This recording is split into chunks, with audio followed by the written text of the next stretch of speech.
To be honest, skin tones can be very difficult to achieve when you have a very limited color palette. And that's why in today's video, I'll show you how to achieve a light skin tone, a brown skin tone, and a dark skin tone with just 24 color pencil set.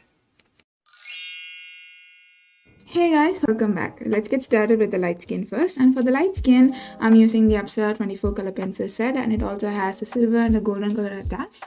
And I've reviewed these recently, and in that review you can clearly see that these pencils are quite pale, and that's why they make the perfect match for the light skin tone. I'll do a quick swatch of all the colors that I selected for this particular skin study, and as you can see, it includes a wide variety of colors starting from the skin tone that they provide, and orange, yellow, ochre, a pinkish color, red color, light brown, dark brown, a lot of different colors. And also I'll use white in most cases to blend them, and in addition I'll also be using the Staedtler blender pencil, which is very good when it comes to skin tones. And I'll leave the names of all the colors that I selected in the description box down below, so feel free to check that out. Now let's get started with the techniques. The first thing that you can see me do is hold my pencil way back, and the main reason for me to do that is because I want as much less pressure on my pencil as possible. I don't want to put any pressure on my pencil, and the reason is the colors that I can get in a 24 color pencil set is going to be much more saturated and much more pigmented than I want for a light skin tone. So to get a very light shade of the same pencil, then you have to hold your pencil way back. You don't have to put pressure into your pencil. If you put pressure, then it's not going to look like the skin tone that you're going to achieve. So try to put as much less pressure as you can. And also you should keep in mind that you should go in the same direction for a particular layer and then change up your direction for the next layer. And also keep your pencil super sharp when it comes to skin tones. It's going to help so much in better grain coverage. Now I'm going to switch up my color from orange to pink, and I'm going to repeat the same steps again. I'm using very low pressure on my pencil, and I'm just letting the pencil glide along the paper, and this is just the base layer for my light skin tone. This is not the final layer, this is just the base, and we are going to build up from this. From now on, I'll keep changing my colors often, and this is the tan color, and I'm going to start working on the shadows. Since this is a very light skin tone, the highlighted areas are not going to be that much saturated. They're going to be pale, they're going to be white. So you don't need to add that much color onto the highlighted areas. So from now on, you need to focus on the shadow areas.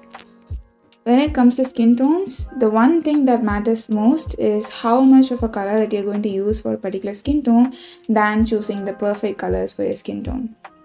For example, if I add too much of this brown, then the skin tone is going to be completely different from a light skin tone, and it's going to become much more darker.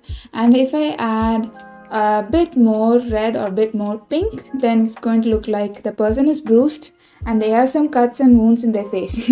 That's not going to look good. So you need to pay a lot of attention to what colors you can see in your reference image. Another important thing that you need to understand is that contrast is so important when it comes to light skin. Since this is a very light pale skin, the only way for you to give it some life, to give it some definition, is through contrast. If you don't add much contrast to your light skin, then it's not going to look good. It's just going to look pale, it's going to look flat, it's not going to look three-dimensional. So don't be afraid to go a little bit darker on the shadows, on the areas that you want, and believe me, trust me, it's going to work out. The red color that I'm now using for this light skin tone actually represents the blood in our skin, and believe me, the lightest layer of this red color is going to give your skin that natural look. The moment I said the word blood, I know some of you would have been uneasy, so let me explain why I said that. The skin is actually translucent in nature. That means it's not completely opaque and it's not completely transparent, and that's why you can have a lot of reddish or pinkish skin tints in your skin. Even if you look at your skin right now, even if you look at your face right now, there will be some kind of areas just going to be pinkish or reddish, and that's because the skin is translucent, and that's why you need to add a little bit of red to your skin tones. Now back to the skin study. As you can see, I just layered all the colors in very light layers on top of each other, and I can get some realistic looking skin tone with just 24 color pencil set.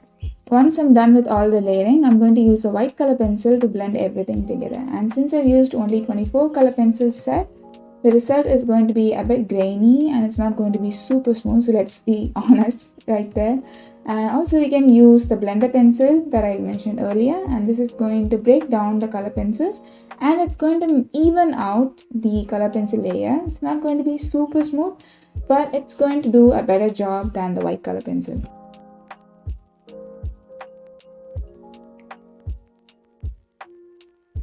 Now let's move on to the other two colors, and that is the brown skin color and the dark skin color. And for both of them, I'm using the DOMS Super Soft Core color pencils. And I like these pencils because they are quite pigmented and they have a much better color payoff than the Apsara ones. And the colors that I'm going to use is going to be so similar to the light skin tones, but at the same time, I can't give you the names of the colors because they didn't provide the names of the colors in the DOMS set. And in addition, I'm also going to use black just to enhance the contrast in the drawing. For the brown skin color, I'm actually starting with the yellow ochre kind of color first instead of the skin tone that they give with the set. And the main reason is because most of the times when it comes to brown skin, the skin is going to lean more towards the yellow color range. Going to be a bit more brownish, it's going to be a bit more yellow rather than a peachy kind of color, and that's why I'm using this as my base right now, and from here on I'll build up the color intensity. In my opinion, I think it's going to be very easy for you to draw brown skin or dark skin with just a 24 color pencil set because the colors are going to match pretty well with any reference that you're using, and also you can use a lot of pressure in your pencil because you want some kind of a pigmented look when it comes to dark skin or brown skin. You might be thinking, this is just a darker skin tone, so I can use lots of pressure in my initial layers itself and it's going to save a lot of time.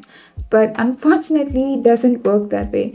Remember, we are only using 24 color pencil sets, so the only way to achieve the exact shade that we are looking for is by layering lots of different colors on top of each other.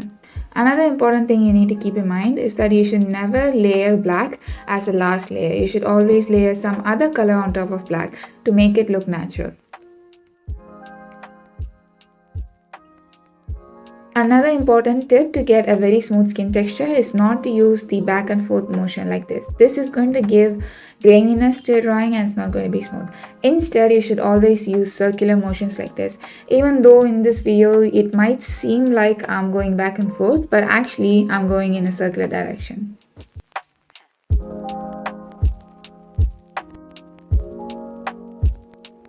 Once I'm done with all the layering, I'm going to use the white color pencil to blend everything together, and as you can see, it only gets rid of the graininess to a little extent, and that's why I'm going to use the blender pencil by Staedtler, and this really breaks down the pencils as I told you earlier, and it's going to give me a much more smoother look. If you don't have the blender pencil, then you can just stick with the white pencil and it's going to do a pretty decent job.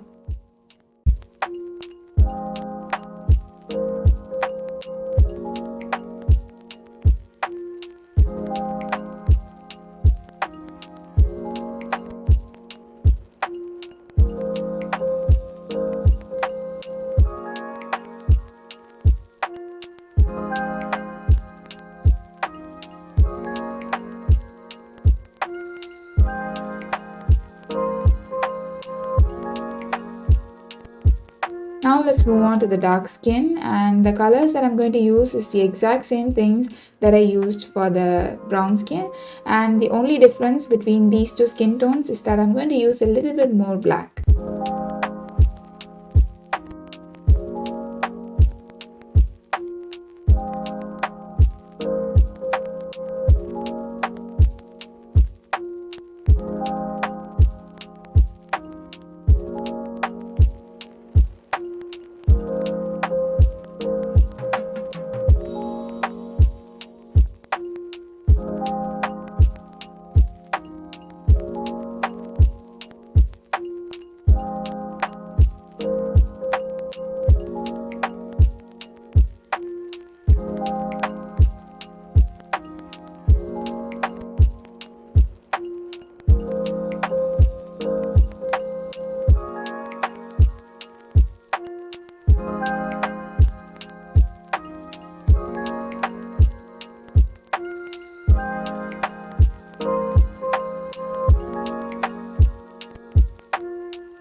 This is why I told you that it's so easy to draw darker skin with only 24 color pencil set, because as you can see, we use lots of pressure, we use lots of pigment, and that's why it's going to cover up the grains of the paper much better, and it's not going to look grainy at all. And that's it for today. I hope you enjoyed today's tutorial. I hope you found it useful. And thank you so much for tuning back in. And I really appreciate each and every one of your support. So thank you so much for that. And I'll talk to you guys next time. Bye, everybody. Take care. Have a good day.